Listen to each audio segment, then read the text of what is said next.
दोस्तों नमस्कार। आप सभी का एक बार फिर से हार्दिक स्वागत है देहरादून स्टडी पॉइंट पे। तो दोस्तों यहाँ पर इस बार बहुत से स्टूडेंट जनरल साइंस के वेटेज से जो कनिष्ठ का एग्जाम है उससे काफी परेशान हो चुके हैं, क्योंकि जनरल साइंस का वेटेज इस एग्जाम में काफी बड़ा है। तो देखिए दोस्तों, इसी सॉल्यूशन को थोड़ा कम करने के लिए जो प्रीवियस ईयर में यूकेपीएससी ने आपको साइंस के क्वेश्चन पूछे हैं, उसी को लेकर दोस्तों हम इस क्लास में आए हैं। 300 का या 300 से ज्यादा भी दे सकते हैं, इसका सेट हम आपको प्रोवाइड करवा रहे हैं जो जनरल साइंस के होंगे। और इस वीडियो की बात करें तो केवल और केवल यहाँ पर प्रीवियस ईयर में पूछे गए जो प्रश्न हैं वो हम डिस्कस कर रहे हैं। तो जनरल साइंस के क्वेश्चन हैं 120 क्वेश्चन के आसपास हम यहाँ पे डिस्कस करने वाले हैं, जो यूकेपीएससी ने प्रीवियस ईयर एग्जाम में पूछे हैं। 50 का सेट हमने पिछली क्लास में डिस्कस किया था, वहां पर हमने रैंडम क्वेश्चन पूछे थे जो सबसे इंपॉर्टेंट थे। और आज की क्लास में केवल प्रीवियस ईयर क्वेश्चन देखेंगे, 120 के आसपास देखेंगे। तो शुरुआत करते हैं दोस्तों आज की अपनी क्लास को। और शुरुआत करने से पहले अगर आपको क्लास पसंद आती है तो प्लीज लाइक करना बिल्कुल मत भूलिएगा। तो शुरुआत करते हैं क्वेश्चन नंबर 51 से। देखिए यहां पर टोटल 120 के आसपास क्वेश्चन देखेंगे। पहला क्वेश्चन है, 51वां क्वेश्चन है आज का। देखिए कि कृत्रिम बुद्धिमत्ता का जनक जो आर्टिफिशियल इंटेलिजेंस है, इसका जनक किसे कहा जाता है। क्वेश्चन नंबर 51 है। तो राइट आंसर देखिए दोस्तों, इसका ऑप्शन नंबर सी है, जॉन मैकआर्थी। यानी ऑप्शन नंबर जो सी है ये इसका बिल्कुल सही है। ध्यान रखिएगा दोस्तों, जो आर्टिफिशियल इंटेलिजेंस का जो जनक है वो जॉन मैककार्थी है। क्वेश्चन नंबर 52 देखिए, डीएनए अंगुली छापन। देखिए अंगुली छापन थोड़ा अजीब लग रहा है ना, इंग्लिश में देखते हैं डीएनए फिंगरप्रिंट। इसके आविष्कारक कौन थे। तो देखिए दोस्तों, इसकी जो खोज की थी वो की थी सर एलिक जेफरीज ने की थी। ध्यान रखिएगा ऑप्शन बी यहां पर सही है। और एक चीज दोस्तों ध्यान रखिएगा, डीएनए से कुछ प्रश्न बनते हैं। डीएनए से देखिए सबसे पहला प्रश्न बनता है कि डीएनए की खोज सर्वप्रथम किसने की थी। तो देखिए दोस्तों ये की थी लगभग 1869 में। 1869 में जो डीएनए की जो खोज की थी सबसे पहले वो फ्रेडरिक मिशर ने की थी। किसने की थी। फ्रेडरिक मिशर ने। तो फ्रेडरिक मिशर ने दोस्तों सबसे पहले डीएनए की खोज की थी। और फिर बाद में 1953 या 51 के आसपास लगभग तो वाटसन एंड क्रिक ने दोस्तों डीएनए का जो डबल हेलिक्स सिद्धांत है, डीएनए का डबल हेलिक्स सिद्धांत, डबल हेलिक्स, तो इसका सिद्धांत की थ्योरी इन्होंने दी थी, जो बाद में वाटसन एंड क्रिक ने। तो सबसे पहले डीएनए की खोज फ्रेडरिक मिशर ने की थी और बाद में वाटसन एंड क्रिक ने डीएनए का यहां पर जो डबल हेलिक्स है उसकी खोज की थी। इस फैक्ट को ध्यान रखिएगा। अगर फ्रेडरिक मिशर ऑप्शन में नहीं आता है तो आप जा सकते हैं double helix Watson and Crick पे, लेकिन अगर वाटसन क्रिक ऑप्शन में आता है तो फ्रेडरिक मिशर ही इसका सही होता है जिसने डीएनए की खोज की थी। नेक्स्ट क्वेश्चन देखिए, कोरोना वायरस को अपना नाम कहां से प्राप्त हुआ है। तो देखिए ये प्राप्त होता है जो ताज है ना, उसका जो ताज का आकार है इस कारण होता है ऑन्कोलॉजी का अध्ययन। ऑन्कोलॉजी का अध्ययन, तो देखिए ऑन्कोलॉजी होता है ऑप्शन बी, कैंसर का अध्ययन होता है। पक्षियों का अध्ययन क्या होता है। पक्षियों के जब अध्ययन की बात करते हैं तो देखिए दोस्तों उसे कहते हैं ऑर्निथोलॉजी। ऑर्निथोलॉजी कहते हैं किसे, पक्षियों के अध्ययन को ऑर्निथोलॉजी कहते हैं। मृदा का अध्ययन क्या होता है। मृदा का अध्ययन होता है पेडोलॉजी। क्या होता है, पेडोलॉजी। और ध्यान रखिएगा दोस्तों, पेडोलॉजी से ही रिलेटेड एक शब्द है, वो है पोमोलॉजी। पोमोलॉजी। और पोमोलॉजी की बात करें तो ये होता है दोस्तों फलों का अध्ययन। फलों का अध्ययन। तो क्वेश्चन नंबर दोस्तों 51, 52, 53, 54 यहां पर ये हो गया। चलेंगे अब नेक्स्ट क्वेश्चन पे। अगला क्वेश्चन है, देखिए पूछा है कि डॉल्फिन किस वर्ग का उदाहरण है। देखिए डॉल्फिन पूछा है, क्वेश्चन नंबर 55 है, किस वर्ग का उदाहरण है डॉल्फिन। तो देखिए दोस्तों ये स्तनधारी है, मैमल्स के अंतर्गत आते हैं। ऑप्शन नंबर डी यहां पे सही होगा। अब एक और यहां पर नाम आता है, देखिए पूछा जाता है चमगादड़। चमगादड़, देखिए जो चमगादड़ होता है ना, चमगादड़ बोलते हैं कि चमगादड़ कहते हैं। तो जो चमगादड़ होता है ना दोस्तों, ध्यान रखिएगा, चमगादड़, चमगादड़ यहां पे साफ साफ लिख लेता हूं, चमगादड़। देखिए जो चमगादड़ होता है ना, यह भी स्तनधारी के अंतर्गत आता है। हाथी स्तनधारी के अंतर्गत है। और इसके अलावा जो व्हेल है ना, यह भी स्तनधारी के अंतर्गत आते हैं। पूछा जाता है ये किस वर्ग के अंतर्गत आते हैं। चलेंगे अगले क्वेश्चन पे। क्वेश्चन नंबर 56 है, पीत ज्वर का संचारण होता है किसके कारण।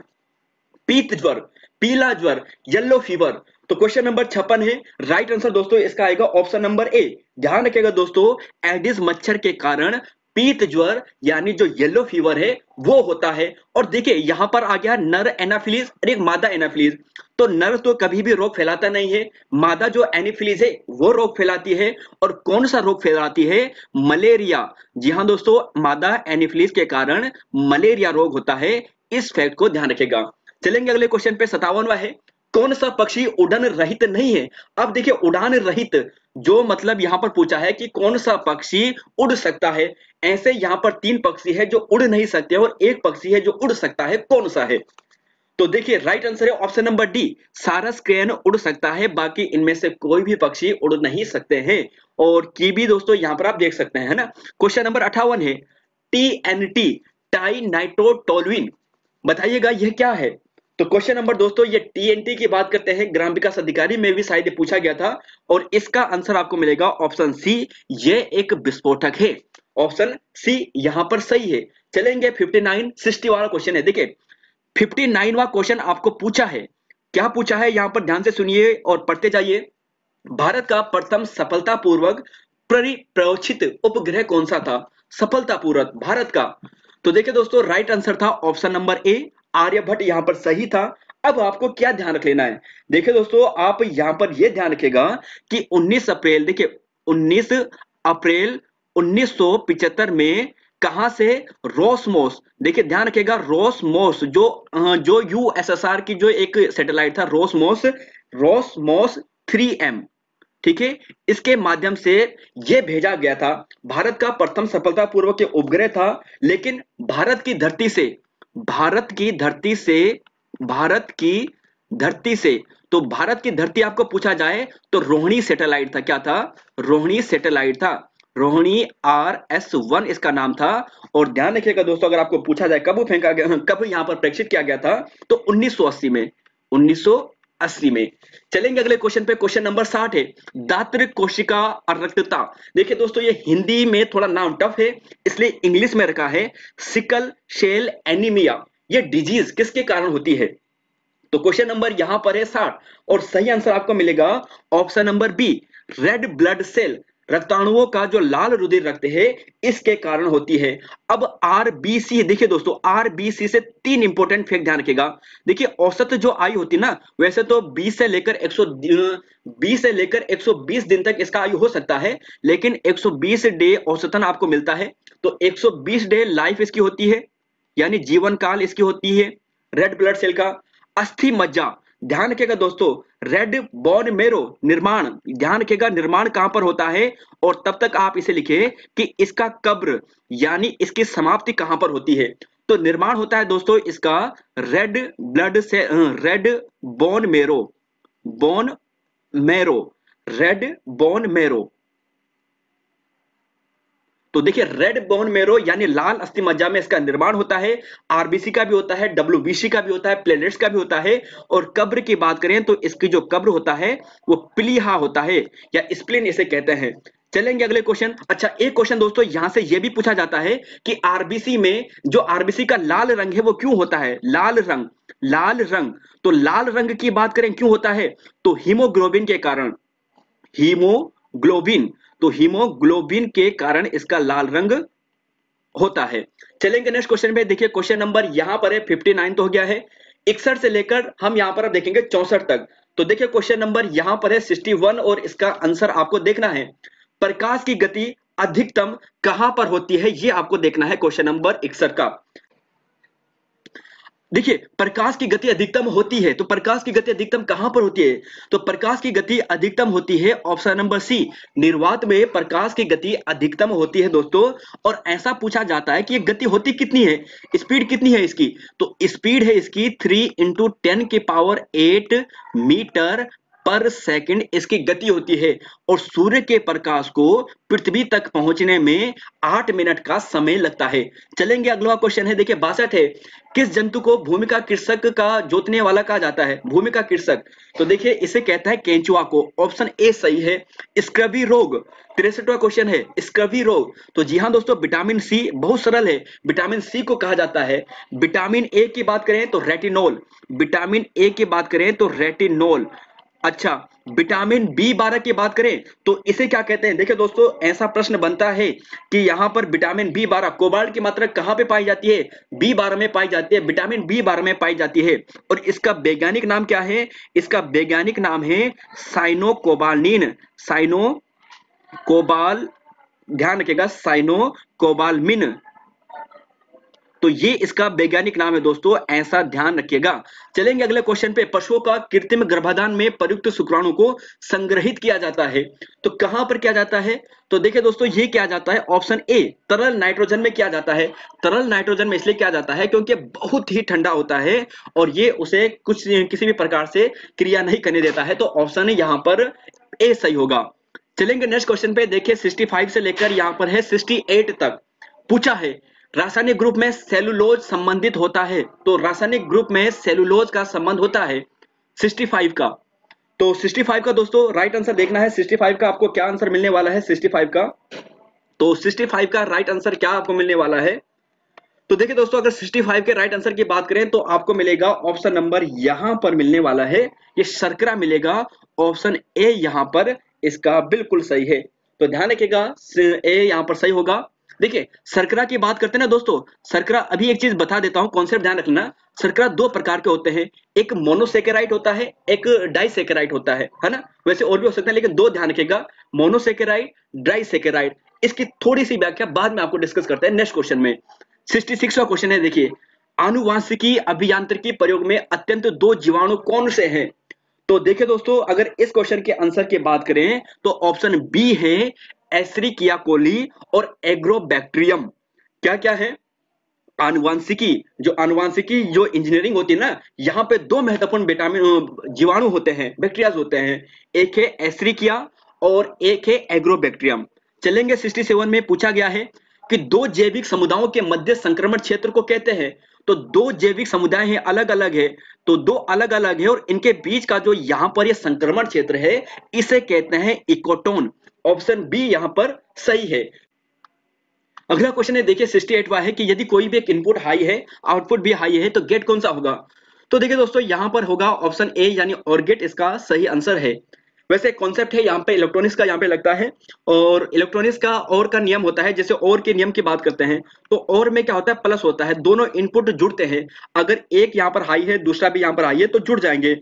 और यहीं पर अगर 1+0 यानी एक इनपुट हाई है दूसरा इनपुट लो है तब भी एक आएगा। तो ये कॉन्सेप्ट होता है किसका? और गेट का। और एंड गेट में क्या होता है, मल्टीप्लाई होती है। मतलब ये होता है कि अगर एक इनपुट यहाँ पर 0 हो गया है और दूसरा इनपुट हाई है तो जो फाइनल आंसर आएगा, जो आउटपुट आएगा वो भी 0 हो जाएगा, क्योंकि मल्टीप्लाई में 0 से मल्टीप्लाई होगी तो फाइनल को ये 0 कर देता है। तो देखिए दोस्तों, एक अलग सा कॉन्सेप्ट है, इस पर घुसने की बिल्कुल आवश्यकता नहीं है। 69 पे देखेंगे हम, टेलीफोन के आविष्कारक कौन थे? टेलीफोन के आविष्कारक कौन थे? तो टेलीफोन के आविष्कारक की बात करें तो दोस्तों ये थे option number D, Alexander Graham Bell. यहां पर सही है। देखिए अलेक्जेंडर फ्लेमिंग की बात करते हैं तो पेनिसिलिन की खोज, पेनिसिलिन की खोज, ठीक है, पेनिसिलिन। अब बात करते हैं, देखिए दोस्तों कुछ ऐसी चीजें, एक चीज होता है दोस्तों यहां पर होता है, ध्यान रखिएगा, एक होता है टेलीग्राफ। टेलीग्राफ, टेलीग्राफ के आविष्कारक कौन थे? जरा कमेंट बॉक्स में सोचते जाइए, लिखते जाएगा टेलीग्राफ के आविष्कारक कौन थे। और एक बात करें टेलीविजन, टेलीविजन यानी टीवी, दोनों के आविष्कारक कौन थे? तो देखिए टेलीफोन के तो हो गए अलेक्जेंडर ग्राहम बेल। और टेलीग्राफ की जब हम बात करते हैं ना तो टेलीग्राफ के जो यहां पर है उनका नाम है मार्कोनी। क्या नाम है?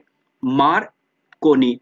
और यहीं पर बात करें दोस्तों, अगर जे एल बेयर्ड की, जे एल बेयर्ड, तो जे एल बेयर्ड, तो जे एल बेयर्ड की बात करते हैं तो ये हैं टेलीविजन के आविष्कारक। चलेंगे अगले क्वेश्चन पे। 17वां है कि पेट्रोल की गुणवत्ता निम्न पर निर्भर करती है। तो देखिए ये निर्भर करती है ऑप्शन डी, ऑक्टेन संख्या पर निर्भर करती है। और डीजल में हम सीटेन संख्या देखते हैं। क्वेश्चन नंबर 71 है, फलों में पाई जाने वाली शर्करा। देखिए दोस्तों, एक कॉन्सेप्ट है जो अभी थोड़ी देर पहले मैंने आपको थोड़ा सा डिस्कस किया था कि यहाँ पे बताऊंगा, यहाँ पे सुनते जाएगा। पूछा जाता है दोस्तों, यकीन मानिए पूछा जाता है, बेसिक प्रश्न है, ध्यान से सुनिएगा। फलों में पाई जाने वाली शर्करा कौन सी है? तो राइट आंसर तो दोस्तों इसका आ गया ऑप्शन नंबर सी, फ्रक्टोज आ गया है। अब जरा यहां पर देखिए, सुनते जाएगा दोस्तों, कॉन्सेप्ट केवल यहां पर क्लियर करते जाएगा। शर्करा की जब हम बात करते हैं तो दो होते हैं, एक होता है मोनोसेकेराइड, मोनोसेकेराइड, ठीक है, शर्करा के प्रकार बता रहा हूं।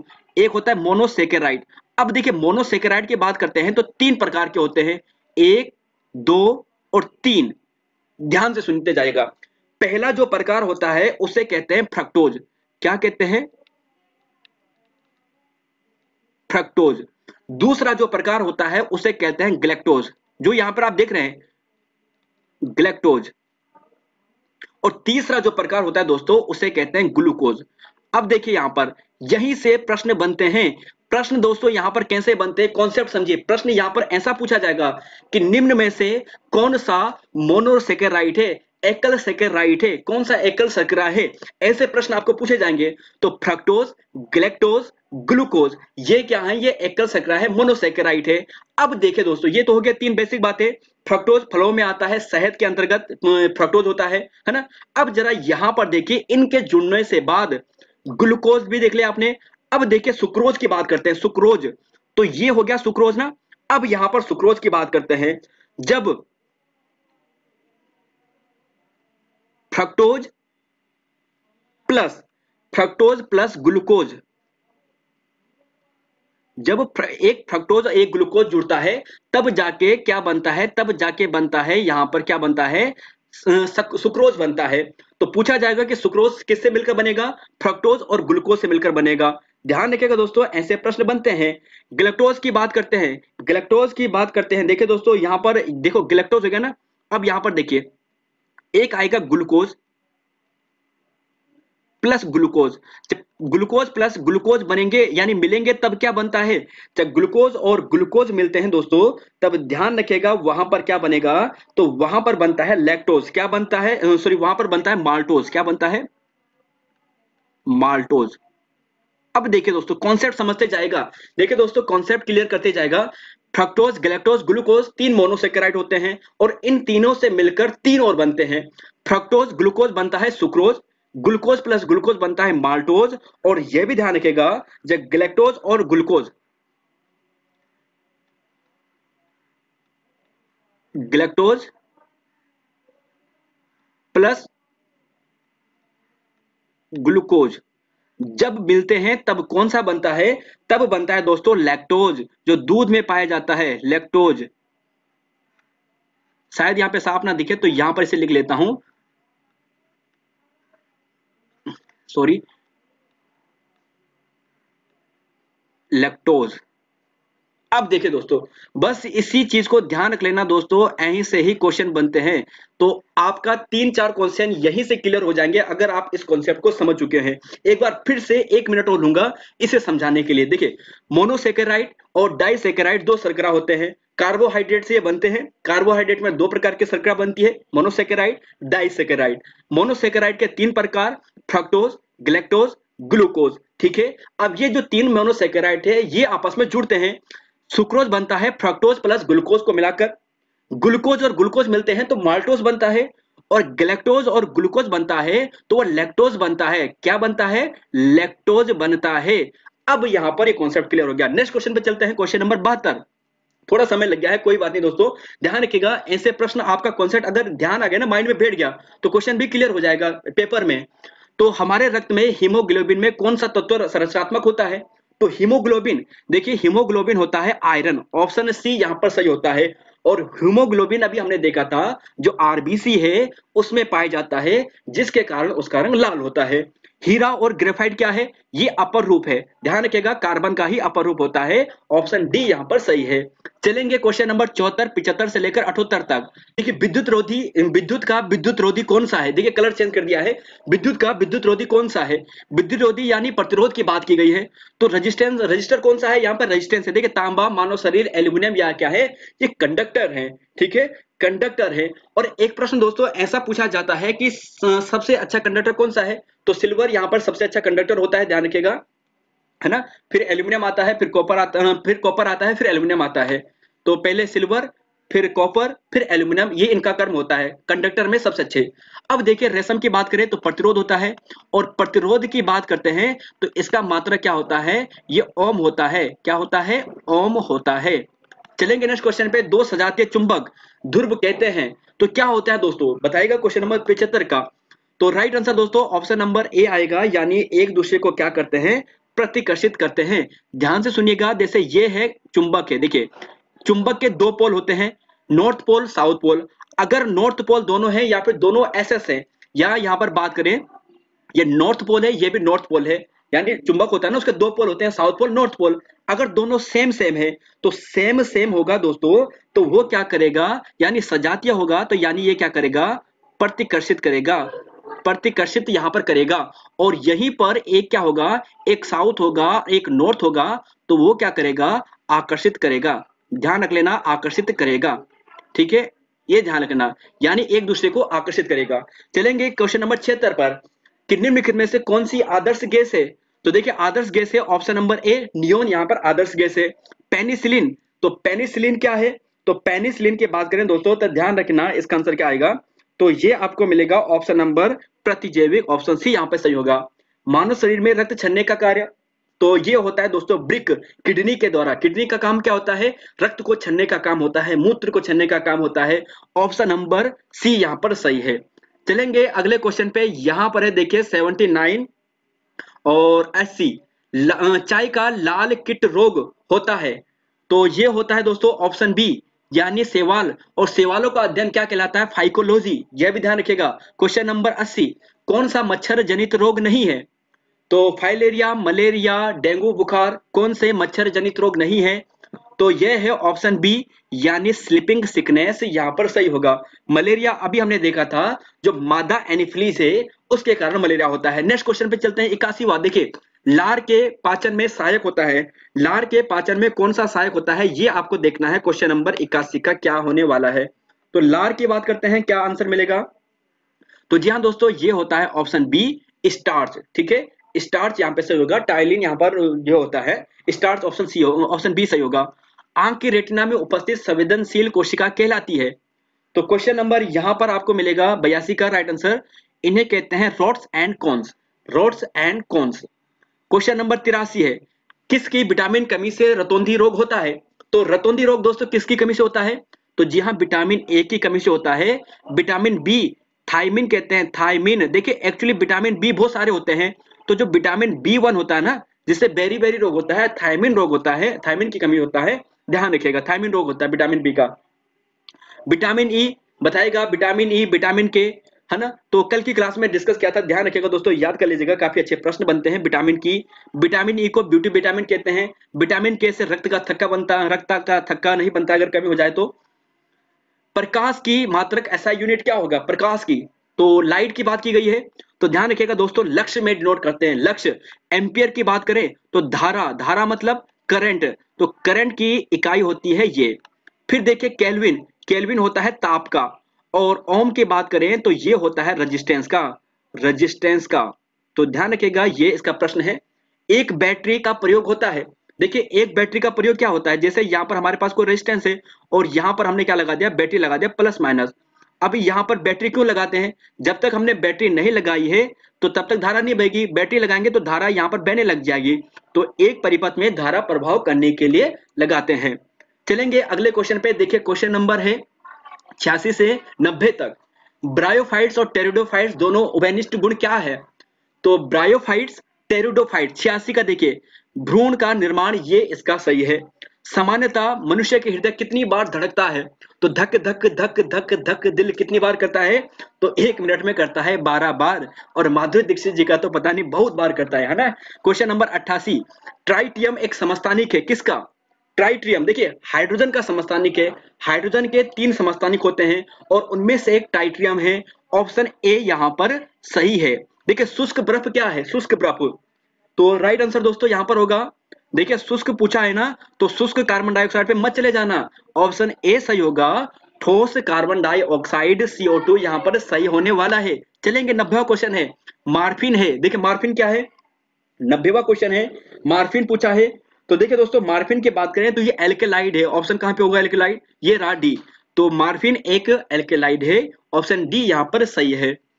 चलेंगे अगले क्वेश्चन पे 91 पर चलेंगे, देखिए 91 पूछा है, किस वृक्ष से भोजपत्र प्राप्त होता है, तो देखिए दोस्तों ये भी जनरल थोड़ा साइंस का आ गया, तो ऑप्शन बी यहां पर सही है, हिमालय बर्च यहां पर सही है। मनुष्य की छोटी आंत की लंबाई कितनी होती है? इंपॉर्टेंट प्रश्न है, कर लीजिएगा। देखिए छोटी आंत, बड़ी आंत, ऐसे प्रश्न बनते हैं। तो मनुष्य की छोटी आंत की लंबाई आपको मिलेगी, तो देखिए ये मिलती है, आपको बताएगा 6 से 7 मीटर। ऑप्शन बी यहाँ पर सही आएगा। ध्यान रखिएगा 6 से 7 यहाँ पर आपको ये सही मिलेगा। लगभग 2.5 सेंटीमीटर इसकी चौड़ाई होती है। और बड़ी आंत की कितनी होती है जरा कमेंट, बड़ी आंत की कितनी होती है ये जरा कमेंट बॉक्स में लिखिएगा। बड़ी आंत की लंबाई कितनी होती है, कमेंट बॉक्स में इसका आंसर दीजिएगा। क्वेश्चन नंबर 93 है, कौन सा कीट जनित रोग है? कीट जनित रोग कौन सा है? तो क्वेश्चन नंबर यहाँ पर आंसर की बात करें तो दोस्तों ये होगा ऑप्शन ए, पीत ज्वर और एडिज एजिप्टी मच्छर। अभी पीछे देखा था एडिज एजिप्टी मच्छर। तो मच्छर क्या है, कीट जीव है ना, तो मच्छर इससे यहाँ पर होता है। क्वेश्चन नंबर यहाँ पर देखिए 94 है कि यहाँ पर है कि BCG है ना, यहाँ पर वैक्सीन किस बीमारी के लिए प्रयोग किया जाता है? तो BCG का टीका किस लिए लगाया जाता है? तो BCG का टीका किस लिए लगाया जाता है ये आपको देखना है। तो देखिए दोस्तों BCG का टीका लगाया जाता है टीबी में। ऑप्शन ए यहाँ पर सही होगा, यानी 6 रोग में BCG का टीका लगाया जाता है। चलेंगे अगले क्वेश्चन पे, यहाँ पर चलेंगे अगले क्वेश्चन पे 95 का। देखिए किस कोशिका में सबसे अधिक पुनर्जनन यानी पुनर्योजी की क्षमता होती है? देखिए इंग्लिश में, हिंदी में थोड़ा टफ था। तो following cell have the most regenerating capacity. तो किसकी होती है रीजनरेटिंग कैपेसिटी सबसे ज्यादा? तो जो स्मूथ मसल्स होंगी, चिकनी पेशी कोशिकाएं होगी, इनकी होती है। रेडियोधर्मिता की आविष्कारक कौन थे? रेडियोधर्मिता है ना, रेडियो एक्टिविटी। तो देखिए इसका आंसर आपको मिलेगा हेनरी बेकरल। कुछ स्टूडेंट कंफ्यूज करेंगे मैरी क्यूरी से, तो ध्यान रखिएगा इन्होंने रेडियम की खोज की थी। किसकी खोज की थी? रेडियम की खोज की थी मैरी क्यूरी ने, जो मैडम मैरी क्यूरी थी। और रेडियो एक्टिविटी की जो खोज की थी वो हेनरी बेकरल ने की थी। रदरफोर्ड ने परमाणु का मॉडल दिया था, परमाणु का सिद्धांत, परमाणु का सिद्धांत इन्होंने दिया था। चलेंगे अगले क्वेश्चन पे। क्वेश्चन नंबर यहाँ पर देखिए, यहाँ पर है 97 98। ऑटोमोबाइल में सर्वाधिक घातक प्रदूषक कौन सा है? तो दोस्तों ऑटोमोबाइल में जो सर्वाधिक घातक प्रदूषक है ना, तो ये आपको मिलेगा। देखिए तांबा, तो ये धातु आ गई, ये कहाँ प्रदूषक होगा? ये तांबा तो नहीं होता है, लेड होता है। ऑप्शन है यहाँ पर सी। इसका फॉर्मूला होता है पीबी से डिनोट करते हैं लेड को। तो पीबी सबसे घातक प्रदूषक होता है यहाँ पर। अम्लीय वर्षा की सांद्रता वृद्धि के कारण होती है। तो अम्लीय वर्षा में जो सल्फर डाइऑक्साइड यहाँ पर आप देख रहे हैं ना, और नाइट्रस ऑक्साइड आप देख रहे हैं NO2 और SO2, इसके कारण होती है। 70% कारण ये होता है, 70% के आसपास, और ये लगभग 30% के आसपास। तो 98 का right answer option number B.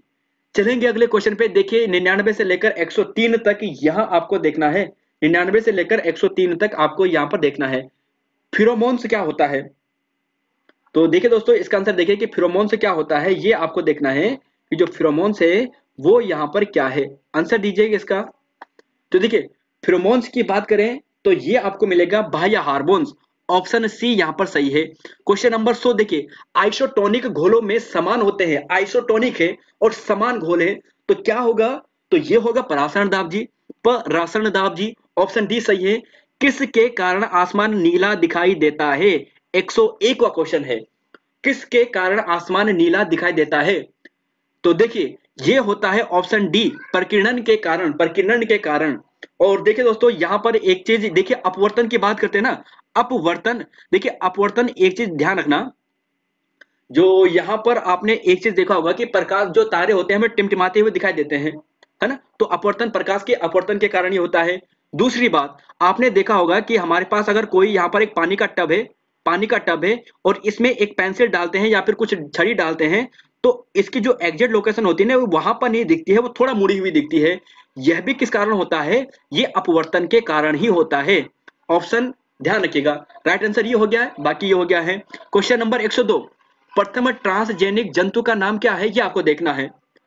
तो देखिए दोस्तों यहाँ पर ये प्रश्न, प्रश्न यहाँ पर गलत है। एक्चुअली आयोग ने इस प्रश्न को डिलीट किया था, पर आप ध्यान रखिएगा डोली क्या था, एक भेड़िया का नाम था। क्या था? भेड़िया का नाम था। और बाकी दोस्तों एक है रेजिया, रेजिया नाम है शायद, मुझे ध्यान नहीं आ रहा, मतलब एकदम कंफर्म नहीं हूं मैं, फिर भी ध्यान रखें, मुझे हल्का सा याद आ रहा है, रेजिया नाम है उसका। और रेजिया एक गाय है, रेजिया क्या है, एक गाय है और वो प्रथम ट्रांसजेनिक है। तो थोड़ा सा अगर मैं यहाँ पर गलत होता हूं तो नीचे कमेंट बॉक्स में बता दीजिएगा। 103 यहाँ पर देखिए, एक वाष्पशील कार्बनिक यौगिक नहीं है। 103 का आयोग ने इस प्रश्न को डिलीट किया था। कौन सा एक वाष्पशील कार्बनिक यौगिक नहीं है? तो देखिए दोस्तों, इसका आंसर आपको मिलेगा हाइड्रोक्लोरिक अम्ल। ऑप्शन सी यहाँ पर सही है।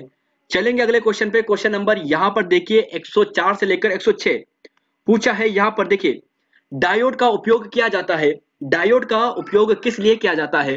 देखिए सबसे पहले डायोड का सिंबल ये होता है, ये होता है डायोड का सिंबल, ठीक है, यानी कैथोड एनोड ये होता है। और डायोड में दोस्तों ये होता है कि ये क्या करता है कि जो एसी की धारा ऐसी जा रही है ना, ऐसी यहाँ पर देखिए जो एसी की धारा ऐसी जा रही है, इसे ये कर देता है सीधा, यानी प्रत्यावर्ती धारा को एक दिशा धारा में, यानी एसी को AC to DC, AC to DC में कन्वर्ट करने का ये काम करता है डायोड, ठीक है।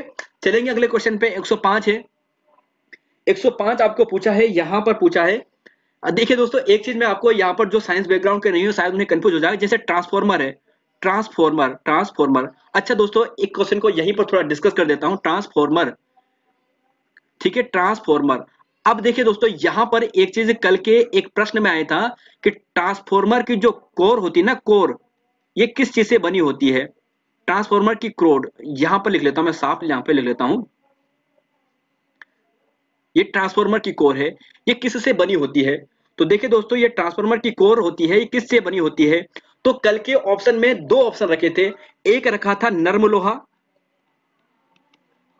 और दूसरा ऑप्शन रखा था सिलिकॉन स्टील। सिलिकॉन स्टील कल का ऑप्शन था, ठीक है। अब एक चीज ध्यान से सुनते जाएगा, नर्म लोहा का भी प्रयोग ट्रांसफॉर्मर की कोर बनाने के लिए करते हैं, सिलिकॉन स्टील का भी प्रयोग यहाँ पे करते हैं। तो दोनों आंसर वहां पे मान्य होंगे, ए भी मान्य होगा, बी भी मान्य होगा, नर्म लोहा भी सही है, सिलिकॉन स्टील भी सही है।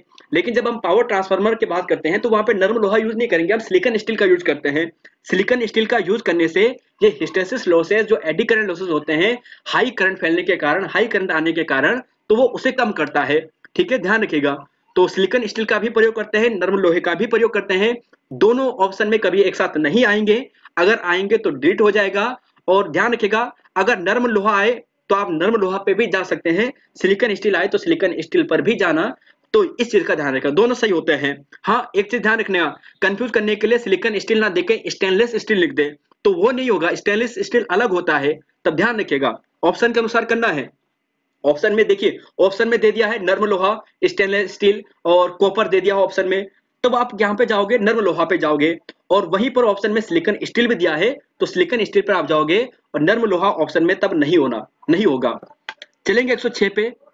स्टेनलेस स्टील कह रहा हूं, ध्यान से सुनिएगा दोस्तों, कंफ्यूज मत करना। स्टेनलेस स्टील अलग होता है, सिलिकॉन स्टील अलग होता है। सिलिकॉन स्टील, सिलिकॉन की मात्रा मिलाई जाती है 3 से 4% के आसपास मिलाई जाती है सिलिकॉन। यूरिक अम्ल नामक नत्रजनीय अपशिष्ट उत्सर्जित करता है।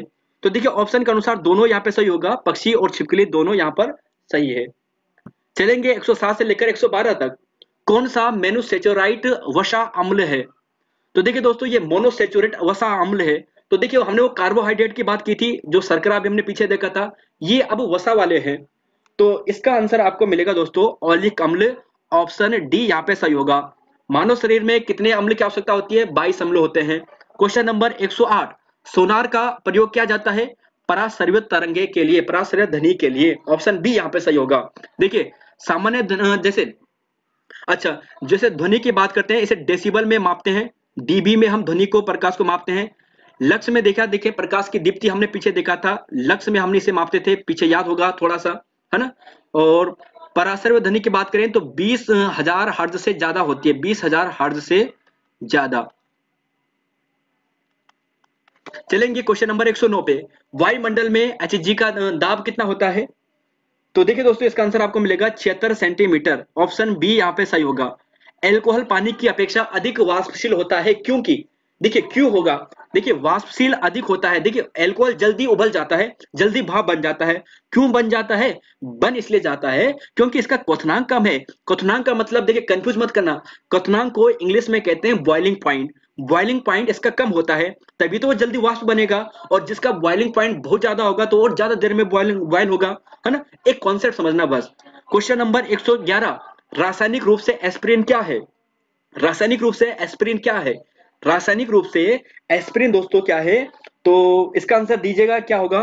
देखिए सैलिसिलिक अम्ल है, एसिटिल सैलिसिलिक अम्ल यहां पर सही है। क्वेश्चन नंबर 112, इंसुलिन किस अंतःस्रावी ग्रंथि का उत्पाद है? इंसुलिन डायबिटीज के रोगों के लिए इसके लिए किया जाता है ना? डायबिटीज के रोगों में इंसुलिन की मात्रा डाली जाती है इंसुलिन को कम कंट्रोल करने के लिए। तो पैंक्रियाज से इसका उत्सर्जन होता है, अग्न्याशय जिसे हम कहते हैं। ऑप्शन डी यहां पर सही होगा। देखिए बॉक्साइट किस धातु का अयस्क है? बॉक्साइट किस धातु का अयस्क है? तो देखिए दोस्तों बॉक्साइट की बात करें तो एल्युमिनियम का है। किसका है? एल्युमिनियम का। ऑप्शन सी यहां पर, ऑप्शन डी यहां पर सही है। हाइड्रोजन बम आधारित है किस पर? हाइड्रोजन बम आधारित है नाभिकीय संलयन पर। देखिए नाभिकीय विखंडन की बात करते हैं तो ये होता है परमाणु बम। क्या होता है? परमाणु बम। और हाइड्रोजन बम की बात करें, हाइड्रोजन बम प्लस सूर्य सूर्य क्रिया क्रिया देखिए सूर्य क्रिया, देखिए सूर्य की जो क्रिया होती है ना सूर्य में, वो नाभिकीय संलयन होता है वहां पे। हाइड्रोजन बम में भी यही होता है। मार्स गैस कौन सी है? तो मार्स गैस है दोस्तों ऑप्शन डी मैथेन होती है। CH4 मैथेन होती है। चलेंगे 116वां क्वेश्चन है, कौन सी रक्त कणिकाएं प्राय शरीर की सैनिक कहलाती है? तो देखिए दोस्तों अभी हमने थोड़ी देर पीछे देखा था, एक होता है WBC, एक होता है RBC, एक होता है प्लेटलेट्स, है ना? अब देखिए शरीर की कोशिकाएं शरीर का सैनिक कहलाती है 116 का। तो देखिए शरीर का सैनिक वैसे WBC यहां पर ज्यादा सही होगा। शरीर का सैनिक किसे कहते हैं? ये रक्षा करने का काम करता है। तो वैसे ऑप्शन उपरोक्त के अनुसार ऑप्शन डी भी हो सकता है। इसमें थोड़ा मैं कंफ्यूज हूं, बाकी ध्यान रखिएगा। वैसे आयोग ने इसका आंसर उपयुक्त सभी माना है। वैसे WBC को शरीर का सैनिक पुलिसकर्मी कहा जाता है। बाकी दोस्तों थोड़ा सा कंफ्यूज है इस प्रश्न पे। देखिए क्वेश्चन नंबर 117, ध्वनि की चाल अधिकतम होती है। ध्वनि की चाल अधिकतम होती है। तो ध्वनि की चाल अधिकतम होती है धातु में। कहां पर होती है? धातु में अधिकतम होती है। और ध्यान रखिएगा ध्वनि की चाल होती है, ध्वनि की चाल होती है 332 मीटर पर सेकेंड। ध्वनि की चाल सामान्यतः जो यहाँ पे सामान्य होता है वो 332 मीटर पर सेकेंड के आसपास होती है। विटामिन B12 अभी पीछे आया था, साइनोकोबाल्निन इसका वैज्ञानिक नाम था। तो ऑप्शन सी यहाँ पर सही होगा, कोबाल्ट यहाँ पे सही होगा। ठीक है, चलेंगे अगले क्वेश्चन पे। कृत्रिम रूप से फलों को पकाने के लिए कौन सी गैस का प्रयोग करते हैं? कृत्रिम रूप से फलों को पकाने के लिए, तो फलों को पकाने के लिए हम करते हैं एथिलीन और एसिटिलीन। एथिलीन एसिटिलीन, तो एथिलीन और एसिटिलीन कृत्रिम फलों को पकाने के लिए प्रयोग किया जाता है। तो यहां तक दोस्तों ये हो चुका है। चलेंगे अगले क्वेश्चन पे। यहां पर है, देखिए यहां पर पूछा है कि फॉर्मेलिन एक जलीय विलयन है किस चीज का? तो इसका आंसर आपको क्या मिलने वाला है? तो देखिए दोस्तों ये है फॉर्मेल्डिहाइड का। ऑप्शन सी यहाँ पे सही होगा। पानी का शुद्धतम रूप कौन सा है? पानी का शुद्धतम रूप कौन सा है? तो ये होता है बरसात का जल। ऑप्शन डी यहाँ पे सही होगा। तो बरसात का जल ये यहाँ पर सही होता है। चलेंगे क्वेश्चन नंबर 122, वयस्क मानव शरीर में हड्डियों की संख्या कितनी होती है? तो देखिए वयस्क जो नॉर्मल है वो होता है ऑप्शन ए 206 होती है। जबकि जो बालक होता है ना, जो शिशु होता है, उसमें हड्डियों की संख्या ज्यादा होती है, लगभग 100 ज्यादा होती है, लगभग 306 के आसपास होती है। लेकिन जो जो वयस्क हो जाता है वो उसमें 206 होती है। समल भोजित, देखिए समल भोजिता समझ में नहीं आ रहा था तो यहाँ पर इसका लिखा है, आप इसे पढ़ लीजिएगा। कोप्रोग्राफी क्रोफोगेजी, तो कोर्फोगेसी यहाँ पर गेजी यहाँ पर पूछा है कि ये क्या है, किसमें देखी जाती है? तो राइट आंसर है दोस्तों यहाँ पर 123 का, ये खरगोश में देखी जाती है। शुक्राणु को एक्रोसोम का निर्माण कहां पर होता है? तो ये गोल्जी काय में होता है। ऑप्शन डी यहाँ पर सही है। तो इंग्लिश भी दिया है यहाँ पर, कुछ हिंदी में काफी टफ होते हैं। तो साइंस के क्वेश्चन दोनों साइड देखने चाहिए, इंग्लिश भी हिंदी भी।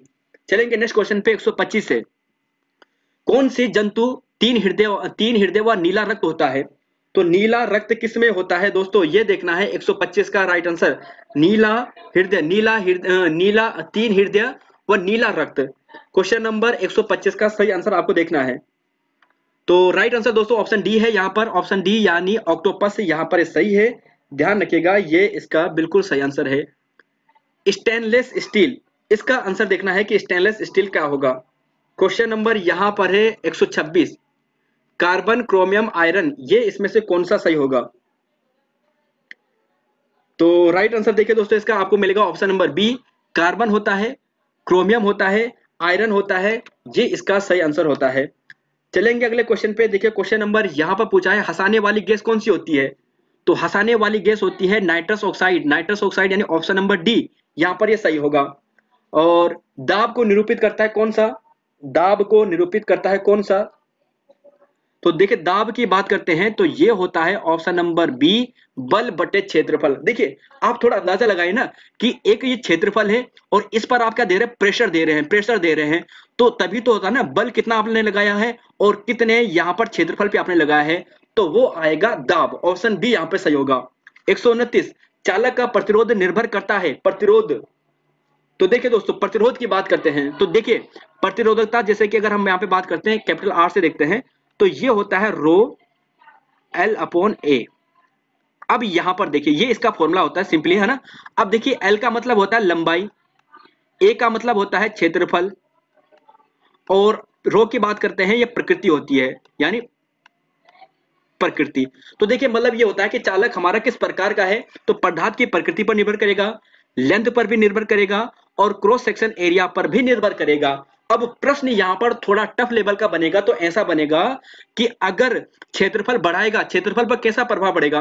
क्षेत्रफल बढ़ेगा तो रेजिस्टेंस भी यहां पर घटेगा, क्षेत्रफल बढ़ेगा तो रेजिस्टेंस घटेगा, क्षेत्रफल कम होगा तो रेजिस्टेंस बढ़ेगा। बस इस फॉर्मूले को ध्यान रखना है। चलेंगे अगले क्वेश्चन पे। यहां पर देखिए 130 से लेकर 133 तक।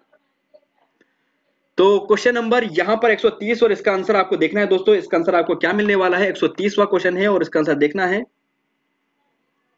तो देखिए दोस्तों यहां पर आपको आंसर मिलेगा 130 का अनावर्ती बीज तो नीटस होता है। बीज विकसित होता है कहां पर? बीज विकसित कहां पे? देखिए प्रीवियस ईयर के क्वेश्चन है, यूकेपीएससी के द्वारा ही पूछे प्रश्न है। यूकेपीएससी ने जो प्रश्न आपको पूछे हैं वही यहाँ पे रखे हैं। तो बीज दोस्तों विकसित होता है बीजांड में, ऑप्शन सी यहाँ पे सही है। और रक्तस्राव की बीमारी किसकी कमी से होती है? तो रक्तस्राव, देखिए विटामिन के, ध्यान होगा रक्त का थक्का जमना, जब रक्त का थक्का नहीं बनता ना तो खून बहने लगता है, तो रक्तस्राव की कमी होती है, रक्तस्राव होता है, तो विटामिन के की कमी से होता है। फिलोक्विनोन इसका वैज्ञानिक नाम है ना। और विटामिन ई को ब्यूटी विटामिन कहते हैं, विटामिन ए को रेटिनोल कहते हैं, विटामिन डी को कैल्सिफेरॉल कहते हैं। चलेंगे अगले क्वेश्चन पे। यहाँ पर 133 है, दुग्ध का आंशिक निर्जलीकरण होता है। तो देखिए दोस्तों जो दुग्ध होता है ना ये फैक्ट वाला है, पूछा है तो क्या पता रिपीट कर दे। 62.8 डिग्री सेल्सियस पर 30 मिनट के लिए। चलेंगे अगले क्वेश्चन पे। क्वेश्चन नंबर यहां पर 134 से लेकर 137 तक।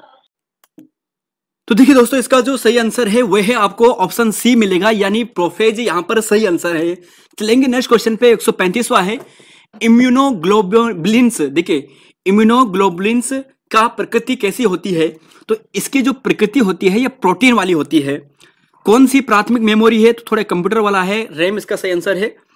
म्यूकर, देखिए म्यूकर माइकोसिस रोग किसके कारण होता है? तो ये इंपॉर्टेंट प्रश्नों में से है और ये जो होता है ना कवक के कारण होता है। ऑप्शन ए यहां पर सही है। चलेंगे दोस्तों नेक्स्ट क्वेश्चन पे। देखिए क्वेश्चन नंबर यहां पर पूछा है कि मानव नेत्र में वस्तु का प्रतिबिंब। तो देखिए मानव नेत्र में जो वस्तु का प्रतिबिंब बनता है ना ये दृष्टि पटल में बनता है। इसी को इंग्लिश में हम रेटिना भी कहते हैं। और रेटिना से दोस्तों ये ध्यान रखना, जो रेटिना है ना ये हमारा पर्दा, ये रेटिना वाला हो गया है। यहां पर जो प्रतिबिंब बनता है ना ये हमेशा उल्टा बनता है। कैसा बनता है? उल्टा बनता है। तो ध्यान रखिएगा प्रतिबिंब हमेशा उल्टा बनता है। तो चलेंगे अगले क्वेश्चन पे। क्वेश्चन नंबर 139, कौन नाभिकीय विखंडन के लिए उत्तरदायी है? तो नाभिकीय विखंडन के लिए जो उत्तरदायी है दोस्तों उसका नाम है, तो जी हाँ न्यूट्रॉन यहां पर सही है। एक प्रकाश वर्ष समतुल्य है किसके? तो देखिए एक प्रकाश वर्ष जो समतुल्य है वह है 9.461 इंटू 10 की पावर 15 मीटर, यहां पर सही है। और यहीं पर गति पूछी जाए तो अभी पीछे देखा था 3 इंटू 10 की पावर 8 मीटर पर सेकंड ये गति होती है। और 8 मिनट के आसपास सूर्य के प्रकाश को पृथ्वी तक पहुंचने में समय लगता है। क्वेश्चन नंबर 141, देखिए पूछा है यहां पर सामान्य प्रकाश की तरंगदैर्ध्य का सही क्रम क्या है? इस कॉन्सेप्ट को दोस्तों एक कॉन्सेप्ट समझा रहा हूं, वैसे आपको मालूम होगा विबग्योर आपने बार बार देखा होगा, वहीं से ये वाले प्रश्न आते हैं, बनते हैं बार बार, और यहां से आपका कॉन्सेप्ट क्लियर हो जाएगा। देखिए विबग्योर, विबग्योर ये होता है, आपने बार बार पढ़ा है। देखिए सबसे पहले होता है वायलेट, फिर होता है इंडिको, फिर होता है ब्लू, और देखिए तब होता है ग्रीन, फिर येलो, फिर ऑरेंज, और फिर ये होता है रेड। अब देखिए दोस्तों यहां से कैसे प्रश्न बनते हैं, इनका कर्म यहां पर पूछा जाता है। देखिए कई बार ऐसा पूछा जाएगा कि बीच वाला कौन सा है, तो आप देख रहे हो ग्रीन, बीच वाला ग्रीन आपको दिखाई दे रहा है ना, ग्रीन यहां पर है, येलो ग्रीन यानी हरा वाला यहां पर है। अब देखिए यहां पर इधर जाने पर, रेड जाने पर जो तरंग दैर्ध्य है, तरंग दैर्ध्य जिसे लैम्डा से डिनोट करते हैं, लैम्डा से डिनोट करते हैं, ये क्या होता है, इसका मान बढ़ता है। क्या होता है, बढ़ता है। क्या होता है, बढ़ता है। और इधर मान क्या होता है, घटता है। तो इधर घटता है, इधर बढ़ता है। तो ऐसा दोस्तों ध्यान रखिएगा। अब यहां पर आप आसानी से क्रम लगा सकते हो, यानी ब्लू का जो तरंग दैर्ध्य होगी वो सबसे कम होगी, फिर यहां पर ग्रीन की होगी, और ग्रीन के बाद यहां पर येलो की होगी। यानी सबसे ज्यादा जो तरंग दैर्ध्य पहले येलो की होगी, फिर ग्रीन की होगी, फिर ब्लू की होगी। तो ऑप्शन सी यहां पर है। तो कॉन्सेप्ट दोस्तों ये समझना है, विबग्योर यहां पर फॉर्मूला होता है, और सबसे ज्यादा तरंग दैर्ध्य लाल की होती है, सबसे ज्यादा वायलेट की होती है, बैंगनी कलर की होती है। फिर ऐसे कर्म भी आपको याद हो जाएंगे, यहीं से प्रश्न बनता है। विबग्योर ध्यान रखिएगा, सबसे ज्यादा रेड की, सबसे कम वायलेट की, बीच का कौन है, ग्रीन है। क्वेश्चन नंबर 142, कवक मूल एक सहजीवी संबंध है। तो दोस्तों इसका राइट आंसर ऑप्शन बी है, फफूंद व उच्च पौधों की जड़ों में। मलेरिया, देखिए दोस्तों मलेरिया पूछा है ना, मलेरिया, मलेरिया का वाहक कौन सा है, अभी पीछे डिस्कस किया था। मलेरिया का जो वाहक है ये मादा मच्छर होती है, और एनाफेलिस मच्छर होती है, पूरा नाम गैम्बियाई मादा मच्छर। अब सुनिए, जो एडिस मच्छर है हमने पहले देखा था yellow fever, yellow fever, yellow fever है ना, तो येलो फीवर भी हमने देखा था। तो दोस्तों ऑप्शन सी यहां पर सही होगा। क्वेश्चन नंबर 144, सिनकोना वृक्ष का कौन सा भाग मसाले औषधि के रूप में प्रयुक्त होता है। तो दोस्तों ये होता है छाल। ऑप्शन डी यहां पर सही है। थाइमन की कमी से, थाइमिन, तो देखिए थाइमिन होता है विटामिन B1 का वैज्ञानिक नाम, वैज्ञानिक विटामिन B1 का, जिसे बेरी बेरी कहते हैं, थाइमन की कमी से होता है। ये होता है विटामिन सी की कमी से। नपुंसकता की बात करें तो विटामिन ई की कमी से होता है, जिसे ब्यूटी विटामिन भी कहते हैं, उसमें भी नपुंसकता आती है। इसके अलावा रिकेट्स की बात करते हैं तो विटामिन डी यहां पर होता है। चलेंगे नेक्स्ट क्वेश्चन पे। देखिए क्वेश्चन नंबर 146 से लेकर 150 तक, मानव शरीर में पाई जाने वाली सबसे बड़ी ग्रंथि कौन सी है। रिपीटेड प्रश्न है दोस्तों, बहुत इंपॉर्टेंट प्रश्न है। मानव शरीर में पाई जाने वाली सबसे बड़ी ग्रंथि होती है दोस्तों, ऑप्शन सी यकृत, लीवर। ठीक है, चलेंगे अगले क्वेश्चन पे। क्वेश्चन नंबर यहां पर है 147, केंद्रीय आलू अनुसंधान। तो दोस्तों शिमला के आलू काफी प्रसिद्ध है, शिमला यहां पे सही होगा। कंडारा व स्नायु, तो देखिए ये क्या है, संयोजी उत्तक है, ऑप्शन सी यहां पर सही है। किस रक्त समूह में प्रतिरक्षी नहीं होते हैं। दोस्तों आप एक काम करना, कल की जो क्लास है ना, कल जो 50 क्वेश्चन डिस्कस करवाए थे उस क्वेश्चन को देखना, वहां पर इसका जो कॉन्सेप्ट है वो आपको क्लियर करवाया है, वहां पर देखना। आपका एक भी प्रश्न जो A B B O जो ब्लड ग्रुप होते हैं वहां से बाहर नहीं आएगा, जो इस प्रकार के क्वेश्चन आते हैं। तो राइट आंसर इसका A B है, ऑप्शन ए सही है। उत्साह के क्षणों में कौन सा हार्मोन निकलता है, तो एड्रेनलिन निकलता है। कौन सा निकलता है, एड्रेनलिन निकलता है। चलेंगे अगले क्वेश्चन पे। क्वेश्चन नंबर यहां पर देखिए, क्वेश्चन नंबर यहां पर है 151 से चलते हैं, 151 से लेकर 154 तक। तो देखिए इसका आंसर आपको देखना है, इसका सही आंसर आपको क्या मिलने वाला है। परिशिष्ट स्पिरिट अनुसंधान, देखिए एल्कोहल बनाने की विधि में आप ध्यान रखना, एक तो आसवन होगा, और आसवन की बात करें तो स्थिर बनाया जाएगा, क्वाथी होगा। याद कैसे करना है, देखिए दो वो होते हैं ना जो अल्कोहल बनाने वाले होते हैं, वो कितना भी वेट कर लेंगे, कितना भी रुक जाएंगे, वो कितना भी स्थिर हो जाएंगे। तो अल्कोहल बनाने वाले स्थिर हो जाएंगे, और क्वाथी यानी क्वथनांक क्या होता है उनका, क्या होता है, मजबूत होता है। तो स्थिर, क्वाथी, आसवान। चलेंगे अगले क्वेश्चन पे। गैमेक्शन नामक कीटनाशक रासायनिक नाम किसका है, गैमेक्शन, गैमेक्शन। तो गैमेक्शन दोस्तों है, यह है बेंजीन हेक्साक्लोराइड का, ऑप्शन बी यहां पर सही है। चलेंगे अगले क्वेश्चन पे। साधारण शर्करा का प्राकृतिक विकल्प कौन सा होता है। तो देखिए इसका होता है स्टीविया का पत्र, ये सही होता है। यूरिया में नाइट्रोजन की मात्रा होती है 46, ऑप्शन ए यहां पर सही है। चलेंगे नेक्स्ट क्वेश्चन पे। देखिए क्वेश्चन नंबर यहां पर है 155 से लेकर 158 तक। तो देखिए दोस्तों 0 डिग्री सेल्सियस से 100 डिग्री बर्फ में 80 डिग्री, ये वाला थोड़ा ये फैक्चुअल वैसा क्वेश्चन है, न्यूमेरिकल टाइप का, लेकिन राइट आंसर ध्यान रखिएगा 0 है अगर यही क्वेश्चन रिपीट हो जाए। Question number 156। तो देखिए दोस्तों सबसे ऊपर भोजपत्र होगा, सबसे नीचे साल होगा, तो ऑप्शन डी यहां पर सही है।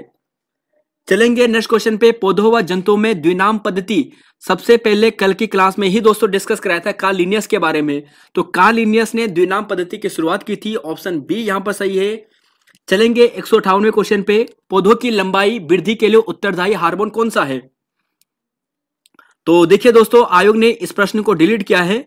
आई थिंक ए और सी ये दोनों इसके आंसर होने चाहिए। चलेंगे अगले क्वेश्चन पे। क्वेश्चन नंबर यहां पर है, देखिए 159 से लेकर 161 तक। कौन सा दो ताप मापांक समान होते हैं? तो देखिए दोस्तों कोई भी नहीं होता है, यानी ये होता है, हाँ जो सेल्सियस और फ़ारेनहाइट की बात करते हैं ना, ये -40 डिग्री सेल्सियस पर, -40 डिग्री पर क्या होते हैं सेल्सियस पर, ये बराबर होते हैं, ऐसा पूछा जाता है कई बार। 160वां है, डाउन सिंड्रोम रोग किसके कारण होता है? देखिए मंगोलियाड इडियट इसे कहते हैं, और ये होता है ना एक गुणसूत्र की कमी के कारण होता है। 21वें गुणसूत्र यानी गुणसूत्र संख्या 21 वाला। आकाश नीला दिखाई देता है, प्रकाश का प्रकीर्णन सब जानते हैं, लेकिन यहां पर इन्होंने 2 ऑप्शन दे दिया भाई। एक दे दिया है वातावरण में वायु के कणों के कारण, वातावरण में प्रदूषण के द्वारा। तो प्रदूषण वाला गलत है, वातावरण में वायु के कणों के द्वारा सूर्य का प्रकाश का प्रकीर्णन भी सही है। इलेक्ट्रॉन की खोज, ईंट पर नाच, ये फॉर्मूला आपने पढ़ा होगा कई बार, ईंट इलेक्ट्रॉन टी थॉमसन, तो जे थॉमसन नाच है ना, तो ये यहां पर होगा। रदरफोर्ड ने परमाणु का मॉडल दिया था दोस्तों, रदरफोर्ड परमाणु सिद्धांत।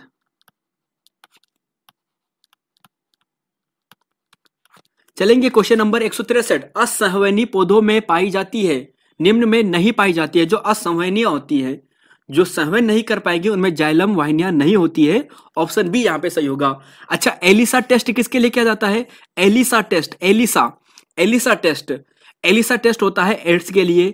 अवायवीय श्वसन द्वारा ग्लूकोज के आयक अणु में एटीपी, तो दोस्तों ये डी होता है, यानी 2 यहां पर सही होता है। चलेंगे 166 से लेकर 169वां क्वेश्चन है। अवायवीय श्वसन दोस्तों ये वही क्वेश्चन आ गया है, डी यहां पे सही होगा। विटामिन बी12 का नाम, वैज्ञानिक नाम बी12 का, तो बी12 का वैज्ञानिक नाम है, ऑप्शन यहां पर है सी, क्या है? साइनोकोबालमिन, ये यहां पर सही होगा। ठीक है, रेटिनॉल विटामिन ए का है। 168वां क्वेश्चन है कि बैटरी लेड ग्लास जंग रोधक प्राइमर पेंट के निर्माण में लाल वर्ण के रूप में होता है, तो Pb3O4, ऑप्शन ए यहां पे सही होगा। और जल शोधन में किसका प्रयोग होता है? देखिए क्लोरीन का हम प्रयोग करते हैं जल शोधन में वैसे, लेकिन ऑप्शन के अनुसार आपको देखना है, तो परावैंगनी किरणें जो है ना, ऑप्शन बी ये यहां पर सही है। तो देखिए दोस्तों यहां पर ये प्रश्न हो चुके हैं और काफी अच्छे प्रश्न थे, और यहां पर केवल वही प्रश्न हमने डिस्कस किए जो यूकेपीएससी ने आपको पूछे हैं। तो बहुत से ऐसे स्टूडेंट्स हैं जो ये जानना चाहते थे कि प्रीवियस ईयर में यूकेपीएससी ने कैसे कैसे क्वेश्चन पूछे हैं, तो उनके लिए दोस्तों हमने ये प्रश्न रखे हैं। इसके अलावा आपको अभी 150 का सेट लगभग और प्रोवाइड करवाएंगे, जो हम अपने तरीके से, जो हमें लगता है कि सबसे इंपॉर्टेंट प्रश्न है, वो आपको डिस्कस करवाएंगे जनरल साइंस के। तो फिलहाल दोस्तों यहां पर इतना ही है, इस वीडियो में इतना ही है।